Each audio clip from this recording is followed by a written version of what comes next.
नमस्कार। आप सभी का फिर से स्वागत है हमारे इस YouTube चैनल यूपीएससी लेटर पर। और मैं कुमार पाल आदित्य आप सभी का एक बार फिर स्वागत करता हूं।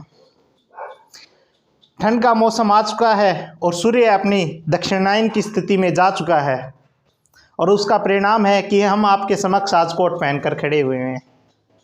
तो इस ठंड के मौसम को और भी मज़ेदार बनाते हुए, इस ठंड के मौसम का भरपूर उपयोग करते हुए हम शुरुआत करते हैं आज के एक नए विषय की। यह विषय है भूगोल विषय से संबंधित। जिस प्रकार हमने पूर्व के लेक्चर में अक्षांश और देशांतर रेखाओं के माध्यम से पृथ्वी के बाहरी आवरण के बारे में जान लिया, अर्थात ग्लोब के बाहर, पृथ्वी के बाहर जो अक्षांश और देशांतर रेखाएं काल्पनिक रूप से खींची गई है उनका हमने अध्ययन किया। तो क्यों ना आज शुरुआत करते हैं पृथ्वी के आंतरिक भाग के अध्ययन की। तो आज इस लेक्चर में हम शुरुआत करने जा रहे हैं पृथ्वी की आंतरिक संरचना और उसके स्रोत क्या हैं और उसके साक्ष्य क्या हैं। देखिए, किसी भी बात को कहें, किसी भी अवधारणा को समझाएं तो सबसे पहले हमारे पास क्या होना चाहिए? एक सोर्स होना चाहिए कि हम ये बात आपके सामने लेके आ रहे हैं, ये किस तथ्य पर आधारित है, इसका कारण क्या है, इसके पीछे सिद्धांत क्या है। उनके आधार पर ही हम क्या करते हैं, किसी कंसेप्ट को आपके सामने लेके आते हैं। जब उस कंसेप्ट को सामने लेके आते हैं एक सोर्स के माध्यम से, तो अगला पड़ाव होता है कि हमारे पास एविडेंस क्या है उसको प्रूफ करने के लिए। ठीक है, जिस प्रकार वीडियो की शुरुआत में मैंने कहा कि सूर्य अभी दक्षिणायन की स्थिति में जा चुका है, तो उसके क्या एविडेंस है? उसके एविडेंस ये है कि उत्तरी गोलार्ध में अब शीत ऋतु का आगमन हो चुका है और दक्षिणी गोलार्ध में अभी क्या हो गया, गर्मी का आगमन हो चुका है। ये उसका एविडेंस है। इसी प्रकार हम इस पृथ्वी की बात करते हैं, इसका जो वृत्त आकार है इसकी बात करते हैं, तो इसकी आंतरिक संरचना कैसी है? ऐसा तो संभव है नहीं कि हम पृथ्वी की गहराई तक जाकर के पता लगा सकें कि पृथ्वी अंदर से कैसी है, किन किन तत्वों से बनी है, क्या इसकी संरचना है। ऐसा संभव है नहीं, ये आप सभी को पता है। क्योंकि आज तक जो सबसे गहरी खोदाई की गई है वो अधिकतम 12 किलोमीटर की गई है, जो कि आर्कटिक सागर में की गई थी। उससे गहराई में जाना वर्तमान की तकनीकी के संभव नहीं है। अर्थात वर्तमान तकनीक के माध्यम से हम पृथ्वी की गहराई में जाकर ये पता लगा सकें कि पृथ्वी की संरचना कैसी है, तो ये संभव नहीं है। और संभव क्यों नहीं है, ये प्रश्न आता है। तो इस प्रश्न का उत्तर ये है कि जैसे जैसे हम पृथ्वी के अंदरूनी भाग की ओर जाएंगे तो क्या होगा, तापमान में वृद्धि होती जाएगी। अब अगला सवाल आता है कि वृद्धि क्यों होगी, उसका भी हम उत्तर देखेंगे। तो इन सभी का इस लेक्चर में आज हम एक समग्र अध्ययन करने जा रहे हैं, जिसके अंदर पहला हमारा पड़ाव होगा वो होगा कि हमारे पास सोर्स क्या है, स्रोत क्या क्या है, जिसके माध्यम से हम पृथ्वी की आंतरिक संरचना का विभाजन करते हैं। उसके बाद हम बात करेंगे उस सोर्स के अलग अलग प्रकारों की, जिसके अंदर हम बात करेंगे प्राकृतिक सोर्स क्या है हमारे पास, अप्राकृतिक स्रोत क्या है। प्राकृतिक स्रोत के अंदर ज्वालामुखी क्रिया से क्या साक्ष्य मिलते हैं हमें, भूकंप विज्ञान हमें क्या साक्ष्य देते हैं जिसकी सहायता से हम पृथ्वी का विभाजन कर पाते हैं। अप्राकृतिक साक्ष्यों की बात करें तो उनमें हम जानेंगे कि हम घनत्व के आधार पर कैसे पृथ्वी की आंतरिक संरचनाओं का विभाजन करते हैं, तापमान, दाब के आधार पर पृथ्वी की आंतरिक संरचनाओं का विभाजन कैसे करते हैं। तो ये तमाम स्रोत है जिसके माध्यम से हम जान पाते हैं कि हमारी पृथ्वी का अंदरूनी भाग कैसा है। ठीक, तो सबसे पहले हम सोर्स से बात करते हैं, क्योंकि कोई भी चीज़ जाने उससे पहले हम उसके सोर्स को जान ले, उसके स्रोत को जान ले। ठीक, तो ये तो बात स्पष्ट हो चुकी है कि डायरेक्ट हम पृथ्वी की खुदाई करके नहीं दे सकते कि पृथ्वी अंदर से कैसी है। तो फिर अन्य और कौन कौन से माध्यम हो सकते हैं जिसके माध्यम से हम जान सकें कि पृथ्वी की आंतरिक संरचना कैसी है। तो पहली बात आती है घनत्व की, डेंसिटी की।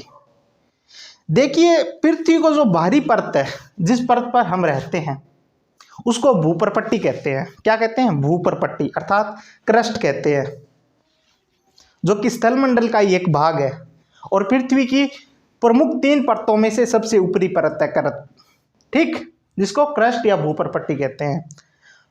उस भूपरपट्टी का जो निर्माण हुआ है वो अवसादी चट्टानों के द्वारा हुआ है, अर्थात परतदार चट्टानों के द्वारा। इस चीज को याद रखिएगा, किसके द्वारा निर्माण हुआ है? परतदार चट्टानों के द्वारा निर्माण हुआ है, ठीक है। जिस प्रकार आप ये देख रहे हो, ये विभाजन है पूरा, ठीक। इसकी जो ऊपर की ऊपर परत दिख रही है आपको, ये कौन सी परत है? यही है क्रस्ट। अगर आप बड़े रूप में देखना चाहिए तो यहाँ देखिए, साइड में समुंदर है, इधर क्या है? स्थल का भाग है, और ये पूरी की पूरी परत कौन सी परत है? ऊपर वाली जो ब्राउन कलर में है, ये है क्रस्ट, ठीक। तो इसकी अगर हम घनत्व की बात करते हैं तो इसका घनत्व 2.6 ग्राम सेंटीमीटर क्यूब है, ठीक है, जो कि निचले भाग में जाकर 3.3 ग्राम हो जाता है, ठीक। लेकिन 1950 के बाद जब सैटेलाइट का दौर आया, जब हमने सैटेलाइट के माध्यम से पृथ्वी के औसत घनत्व को निकालने का प्रयास किया गया, तो पृथ्वी का औसत घनत्व 5.5 ग्राम सेंटीमीटर क्यूब निकला। इससे स्पष्ट होता है कि पृथ्वी की आंतरिक परतों का घनत्व ज़्यादा है, ठीक है। ज़्यादा क्यों है? क्योंकि ऊपरी परत का घनत्व कम है और औसत घनत्व ज़्यादा है। तो गणितीय सूत्रों के अनुसार देखें तो पृथ्वी का आंतरिक घनत्व ज़्यादा है। घनत्व का सोर्स ये हमें बताता है, और उसी के आधार पर यह मान लिया गया कि पृथ्वी के कोर का घनत्व 11 ग्राम सेंटीमीटर क्यूब है, ठीक है। और ये निष्कर्ष निकला अंत में कि जैसे पृथ्वी के अंदर जाते जाएंगे गहराई में, तो डेंसिटी बढ़ती जाएगी, और डेंसिटी बढ़ने का कारण क्या है? ये बताया गया सबसे पहले तो कि ऊपरी दबाव, कि जैसे जैसे ऊपरी दबाव बढ़ेगा वैसे वैसे पृथ्वी की गहराई में जाने पर घनत्व या डेंसिटी बढ़ती जाएगी। लेकिन ये बात तब गलत साबित हो जाती है जब वर्तमान में जो नई रिसर्च आए हैं, नए वैज्ञानिक शोध आए हैं, जिसके माध्यम से इस बात को स्वीकार कर लिया गया और इस बात की पुष्टि कर दी गई कि प्रत्येक तत्व की या प्रत्येक चट्टान की एक निश्चित सीमा होती है जहां तक उसकी डेंसिटी बढ़ सकती है। उस सीमा के बाद आप उस पर कितना ही प्रेशर क्यों ना डालें, उसकी डेंसिटी नहीं बढ़ेगी, ठीक। तो इससे ये बात खारिज हो जाती है कि सिर्फ और सिर्फ ऊपरी दबाव की वजह से आंतरिक परतों का घनत्व ज़्यादा है, ठीक है। तो इससे एक ही बात की पुष्टि होती है कि हम पृथ्वी के जैसे जैसे गहराई में जाएंगे तो घनत्व बढ़ता जाएगा। लेकिन बढ़ने का कारण ये है कि केंद्र में जो तत्व है जिनसे हमारे पृथ्वी का कोर बना है, अंदरूनी भाग बना है, वो कोर ही भारी तत्वों से निर्मित है, जिसकी वजह से उसकी डेंसिटी ज़्यादा है, न कि उसका कारण ये है कि सिर्फ ऊपरी दबाव की वजह से, ठीक है। दूसरा कारण दबाव आ गया। तो दबाव हमने समझ ही लिया कि जैसे जैसे दबाव बढ़ेगा तो घनत्व बढ़ता है, लेकिन एक निश्चित सीमा तक ही बढ़ता है, ये हमने जान लिया, ठीक। अगला आता है तापमान। अब तापमान क्या है? तापमान में ये कंसेप्ट जान लीजिए कि जब शुरुआती हम पृथ्वी के ऊपरी भाग से पृथ्वी की गहराई में खोदना प्रारंभ करते हैं, तो प्रत्येक 32 मीटर की गहराई में जाने पर 1 डिग्री सेंटीग्रेड के तापमान में वृद्धि होती है। ये एक फैक्ट है, याद रखिएगा, एसएससी वगैरह एग्जामों के लिए है कि जैसे जैसे हम पृथ्वी की गहराई में 32 मीटर की गहराई पर जाते हैं तो 1 सेंटीग्रेड तापमान में वृद्धि होती है। और ये वृद्धि क्यों होती है? इसके याद रखिएगा 2 कारण हैं। पहला, हमारे पृथ्वी के अंदर रेडियो एक्टिव मटेरियल है जो कि विकिरण उत्सर्जित करते रहते हैं, जिससे क्या होता है? तापमान बढ़ता है। दूसरा कारण है कि जैसे जैसे गहराई में जाएंगे हम, तो जो गुरुत्वीय बल है वो तापीय बल में रूपांतरित होता है। तो इसके 2 रीजन है, ठीक है। लेकिन हर जगह हम मान लें कि 32 मीटर की गहराई पर जाने पर ही 1 डिग्री सेंटीग्रेड तापमान का वृद्धि होती है हर जगह और पृथ्वी की हर गहराई में, तो ये सही नहीं है। क्योंकि पृथ्वी की कुछ परतें ऐसी है जो कि ज्वालामुखी के रूप से सक्रिय है, अर्थात विवर्तनिक रूप से सक्रिय है। तो वहाँ की अगर बात करें हम, तो वहाँ संभव नहीं है कि हर जगह 32 मीटर जाने पर ही 1 डिग्री सेंटीग्रेड तापमान बढ़े। ये हमने औसत मान लिया है। ठीक है, ये तो हमने जान लिया। अब अगला आता है ज्वालामुखी क्रिया, जो कि प्राकृतिक सोर्स का ही, प्राकृतिक स्रोत का ही एक प्रकार है। तो ज्वालामुखी क्रिया क्या कहती है? ज्वालामुखी क्रिया ये कहती है कि जब भी ज्वालामुखी उद्गार होता है, अर्थात ज्वालामुखी विस्फोट होता है, जब पृथ्वी के अंदर से लावा बाहर निकलता है, तो उससे ये पता लगता है कि पृथ्वी के अंदर जरूर एक ना एक ऐसी परत जरूर होगी, कम से कम एक, ज़्यादा भी हो सकती है, कम से कम एक परत ऐसी जरूर होगी जो कि द्रवित अवस्था में होगी, लिक्विड फॉर्म में होगी। इससे इस बात का पता चलता है। तो हमने जान लिया कि हमने 4 सोर्स पढ़े, ये पूर्ण रूप से स्पष्ट नहीं कर पाते कि पृथ्वी की आंतरिक संरचना कैसी है। तो अंत के अंदर एक सोर्स आता है जिसके आधार पर हम वर्तमान में जो विभाजन करते हैं वो मान्य है। आपकी परीक्षा में पूछ लिया जाए कि पृथ्वी की आंतरिक विभाजन की विवेचना कीजिए या उसका वर्णन कीजिए, तो आप कौन से सोर्स की सहायता लेंगे? आप भूकंप विज्ञान के सोर्स की सहायता लेंगे। तो भूकंप विज्ञान क्या है, सिस्मोलॉजी क्या है, कि जब भी भूकंप आता है पृथ्वी में, भू अर्थात भू प्लस कंपन, अर्थात पृथ्वी में कंपन, भू में कंपन, तो जब भी भूकंप आता है तो कुछ तरंगे उत्पन्न होती है। सबसे पहले जो कंपन महसूस की जाती है सिस्मोग्राफ पर, उसको बोलते हैं प्राथमिक तरंग। दूसरी बार उसके बाद जो तरंग महसूस की जाती है उसको बोल देते हैं द्वितीय तरंग। उसके बाद या अंतिम रूप से जो महसूस की जाती है तरंग, उसको कह देते हैं धरातलीय तरंग। तो इस प्रकार ये 3 तरंगे हैं। तो इनके आधार पर जब पृथ्वी की आंतरिक संरचना का विभाजन किया गया, तो उसमें से मुख्य जो विभाजन था वो था पृथ्वी का यांत्रिक विभाजन। जिस प्रकार आप देख सकते हैं इमेज के अंदर आपको दिखाई दे रहा है, ऊपरी परत क्रस्ट है पृथ्वी की, उसके बाद मेंटल है, आउटर कोर है और इनर कोर है। ये क्या है? पृथ्वी की आंतरिक संरचना है। इसका विभाजन किसके आधार पर किया गया? इसका विभाजन किया गया है भूकंप विज्ञान के द्वारा।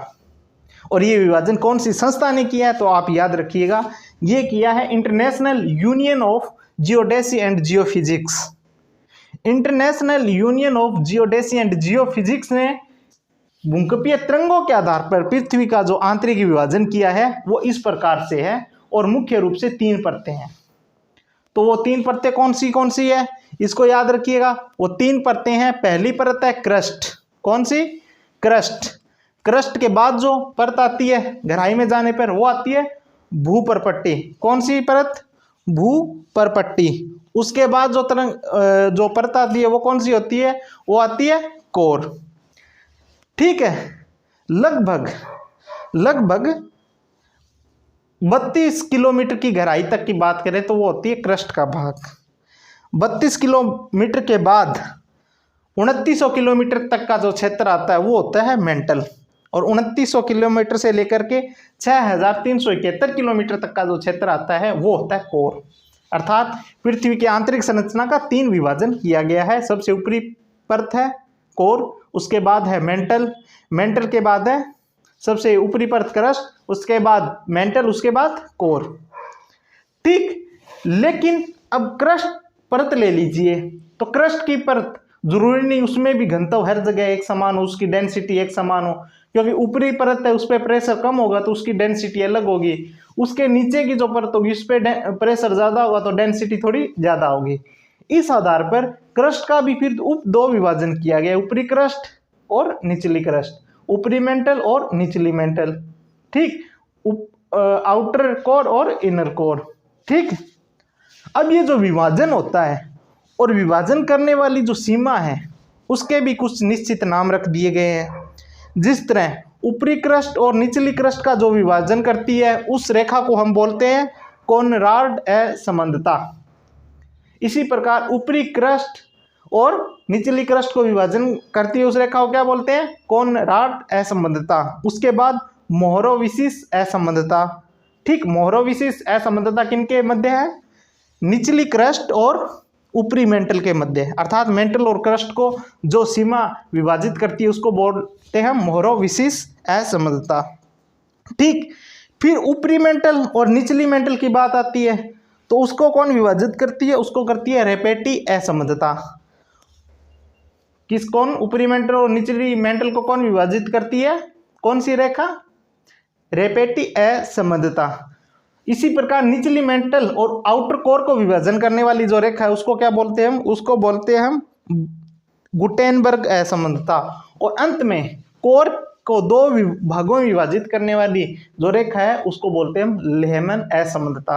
असमंजसता का मतलब है कि इनमें कुछ फर्क आ गया है, कोई अंतर आ गया है, उसको असमंजसता बोला जाता है।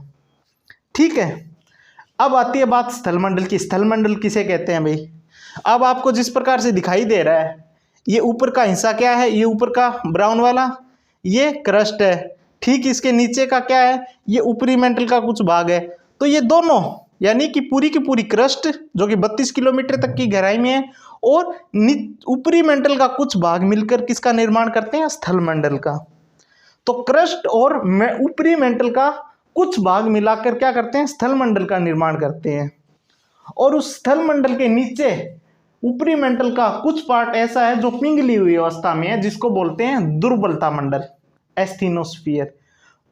ठीक है, वो मतलब आप कह सकते हो कि पूर्ण रूप से लिक्विड फॉर्म में नहीं है, बल्कि सेमी सॉलिड, क्योंकि इसमें दबाव भी है, तापमान भी ज़्यादा है, तो वो कोशिश करता है कि वो लिक्विड फॉर्म में आए, लेकिन ऊपरी दबाव की वजह से संभव नहीं है। और जैसे ही जहाँ पर ऊपरी दबाव हटता है वहाँ पर ज्वालामुखी के रूप में क्या बाहर निकल आता है मैग्मा, क्योंकि दबाव हट जाता है और तापमान वैसे का वैसा रहता है, तो वो लिक्विड फॉर्म में आके बाहर लावा के रूप में निकल आता है, जहाँ कहीं भी ऊपरी दबाव कम होता है। तो इस बात को आप समझ गए होंगे। स्थलमंडल किसे कहते हैं? तो स्थलमंडल या लिथोस्फीयर पूरी की पूरी क्रस्ट और मेंटल के ऊपरी भाग का कुछ पार्ट है, जो कि एस्थीनोस्फीयर नामक एक परत, जो कि वास्तव में ऊपरी मेंटल का एक भाग है, जो कि सेमी सॉलिड कंडीशन में है, उस पर तैर रहा है। ये तैर रहा है, ये किसने कहा था? ये किसने कहा था? ये कहा था, किसने कहा था बताइए जरा?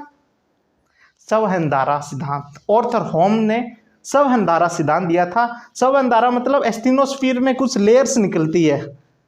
ठीक है, जिस प्रकार आपको रेड कलर दिखाई दे रहा होगा, ये क्या है? पिघली हुई अवस्था में है। इसमें ऊपर की ओर कुछ क्या चलती है? सवहनधाराएं चलती है, जिस पर स्थलमंडल गतिशील है और पूरा का पूरा स्थलमंडल कई टुकड़ों में विभाजित है, जिसको कि कहा जाता है, क्या कहा जाता है? उसको कहा जाता है प्लेट।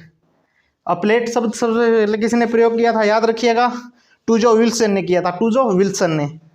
ठीक है, तो आप मोटा मोटा रूप में जान चुके हो कि 3 परतें होती है, क्रस्ट होती है, मेंटल होती है, कोर होती है। ठीक, एक अन्य विभाजन भी हो सकता है। अन्य विभाजन है वो किया था एडवर्ड स्वेस ने। एडवर्ड स्वेस थे, उन्होंने पृथ्वी का विभाजन किया, वो प्रत्येक परत में पाए जाने वाले तत्वों के आधार पर किया। उसने पृथ्वी की 3 परतें मानी। पहली परत मानी सियाल, अर्थात सिलिकॉन और एल्यूमिनियम से जो बनी है। दूसरी परत उसने मानी सीमा, अर्थात जो सिलिकॉन और मैग्नीशियम से बनी है। अंतिम या कोर की जो परत है, अंदरूनी परत, उसको उसने नाम दिया निफे, यानी कि जो निकल और लोहे से बनी है। तो ये था रासायनिक विभाजन। इस प्रकार कभी भी आपसे कोई प्रश्न पूछा जाए मेंस में कि पृथ्वी की आंतरिक संरचना का विभाजन कीजिए या उसका वर्णन कीजिए, तो आप इस चीज़ का ध्यान रखिएगा कि पृथ्वी की आंतरिक संरचना का विभाजन आप वर्तमान के सिद्धांतों के अनुसार 2 प्रकार से कर सकते हैं। पहला विभाजन आप यांत्रिक विभाजन या भौतिक विभाजन कर सकते हैं, जिस प्रकार आपको चित्र में नजर आ रहा है। ये क्या है? यांत्रिक विभाजन है, भौतिक विभाजन है। ये भौतिक विभाजन किसके आधार पे किया जाता है? इसका सोर्स क्या है? भूकंप विज्ञान है, सिस्मोलॉजी है। और ये किसने किया था? ये किया था IUGG, यानी कि international union of geodesy and geophysics ने। ठीक, इसके अंतर्गत पृथ्वी की अंदरूनी संरचना 3 परतों के द्वारा बनी है, कोर, मेंटल और क्रस्ट। दूसरा विभाजन रासायनिक विभाजन है, जो किसने किया था? वो एडवर्ड स्वेस ने किया था। याद रहेगा, एडवर्ड स्वेस ने। उसके आधार पर 3 परतें कौन सी थी? पहली सियाल अर्थात सिलिकॉन एल्यूमिनियम, दूसरी सीमा अर्थात सिलिकॉन प्लस मैग्नीशियम, तीसरी नीफे अर्थात निकेल और लोहे से बनी हुई। तो आपको ये समझ में आई होगी वीडियो, और मैं आशा करता हूँ कि आप इसके बारे में और अध्ययन कीजिएगा। नीचे मैं टेलीग्राम का लिंक दे दूंगा वीडियो के साथ, उसके अंदर आपको इसके पीडीएफ फॉर्म में कुछ नोट्स मिल जाएंगे, उसको पढ़ के आप इसको और अच्छी तरीके से समझ सकते हो। हमारी ये जो क्लास थी ये बेसिक एक ओवरव्यू देना था आपको, जो हमने दे दिया है। इसके पश्चात आप पुस्तक से पढ़ते हो, किसी नोट से पढ़ते हो, तो बहुत आसान हो जाएगा इस कंसेप्ट को समझना। ठीक है, तो इसी के साथ आज के लेक्चर के हम यहीं पर फुल स्टॉप करते हैं, और इसी के लिए धन्यवाद।